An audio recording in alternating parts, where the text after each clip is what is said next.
Warning. DisAllusioned Podcast covers distressing themes such as coercive control, domestic violence, sexual assault, suicide, abuse, and human trafficking. Viewer discretion is advised. Hello, everyone, and welcome to DisAllusioned Podcast. I'm your host, Ari Sherwood, and this is the first episode of Season 2. A lot of these stories are people who were born and raised in the cult. And I think it's just been a really informative and interesting experience to hear all of their unique struggles and all of the unique ways that being born and raised influenced their lives. It's so important to be aware of this because people who are born and raised, there is no pre-cult personality and there's no pre-cult anything, right? There's no taking back your life. It's like, it's just pursuing your life, right? And it's such an important topic. I'm so thankful for all of my guests who joined me this season and shared such vulnerable stories and really dove into how important it is, to be aware of these dynamics, but to also protect the kids from these dynamics. So I think it'll be a great season. I'm so excited again to share these interviews. And, I think every interview is so unique. All of their experiences are so different and also similar at the same time. And I think, it'll be a very, very deep and informative season. Philosophy of authority was life-changing for me. When I had taken that course in college, it was like, it started with philosophy of law. And then my first semester, I took philosophy of law. And then my second semester, I took philosophy of authority. And this was my capstone course as well. So, and it just was the cherry on top that I needed at the time as I was working through my cult experience and really trying to understand what the fuck had happened. And when I decided to start DisAllusioned Podcast, it was a hard decision to make, actually, because it's very vulnerable. These are very vulnerable stories. My story is, and everyone's who I've interviewed as well. When I had started my podcast, I wanted to bring this information to you guys. I want to bring philosophy of authority. What is authority and what makes it legitimate? Why do we obey authority? What is autonomy? What does that mean to be a self-sovereign agent and make your own decisions free of undue influence? What does that mean? And at what point in the cult experience are you autonomously consenting to joining a cult? It's a very, very hard thing to prove or to, get the courts to be like, oh yeah, this was totally coercive influence. And that's a hard thing, right? In the courts and just in general. And, philosophy brings something different to the table. Like, we're not talking legality anymore. We're talking, what is the nature of this? What is it? And can a person freely choose to join a cult? Is that true autonomy? And at what point do they not have autonomy anymore, if that is autonomy? At what point are you no longer a free agent? Philosophers all have something unique to say on this discussion. They all have something unique to say on authority and autonomy and how they define it and how they would even define like slavery and being a self-sovereign agent, right? Like, what is slavery? And can someone autonomously choose to be a slave? These are important questions, and they're deep questions. And those are the kind of questions that helped me to work through my confusion of the whole situation and my not understanding who has authority over me, if anyone, right? If anyone. That is deep. Unfortunately, philosophers they weren't talking about cults, you know? They were talking, I mean, they did in like different ways. They talked a lot about coercion and undue influence. They talk about the sophists, which were the original sly guys, right? The original smooth talkers who could manipulate language so well, and people hired them to teach them to manipulate language. This is sophism. Sophism today is essentially politics. But back in ancient Greece, the sophists were much concerned to Plato, to Socrates, to Aristotle. They were, because the point of philosophy is to get to the nature of things and to truth through debate and discussion and critical thinking, using your reasoning. The sophists don't do that. What they do is they are able to present false arguments disguised as truth. And these are your cult leaders. That is what they are. So in this sense, like, no, we do not have a philosophy of cults, but we have so much input from these ancient philosophers, from all these philosophers, that we can figure that out. We can absolutely figure out why, or what they would say, what they would think. When does this become slavery? When is a person no longer autonomous? And how are they able to autonomously choose to join something without the relevant information that they would truly need to consent to that? I wrote this paper and I would like to share it with you.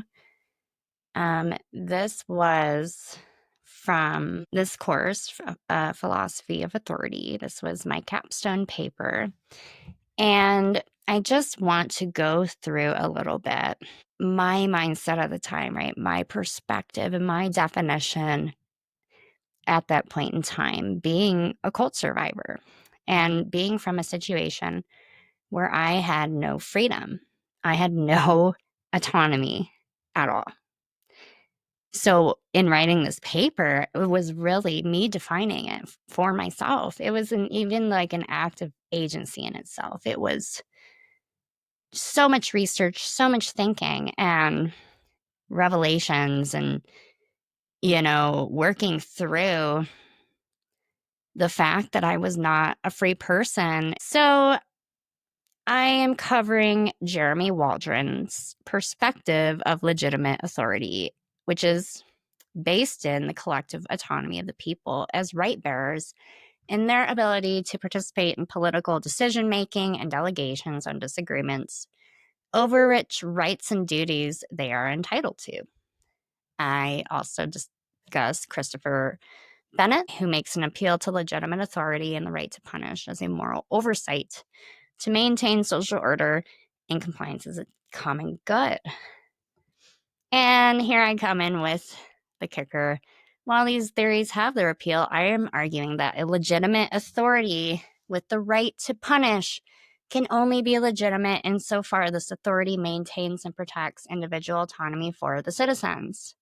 The promotion and safeguarding of autonomous choices and action allows for the population to recognize such authority as legitimate through autonomous, rational processes and promotes a functional society. Furthermore, I am arguing that true individual autonomy begins with a state of realized choice and the potential for choice. Authority that suppresses or disregards autonomy is not legitimate authority, but a coercive power beyond an acceptable and ethical scope of the people. So I put autonomy on a spectrum. The way I defined autonomy does consist of two dimensions. It is the realization that you are an autonomous person and access to utilize your autonomy, the access to be an autonomous person. You have to have access. So it's a cognitive and an affective component that I put here. Antonio Damasio, he wrote a book called Descartes' Error, and it's a great book. I highly recommend it. Essentially, he brings forward this very, very critical information about rational decision making. We need emotion to reason. And this is very, very important.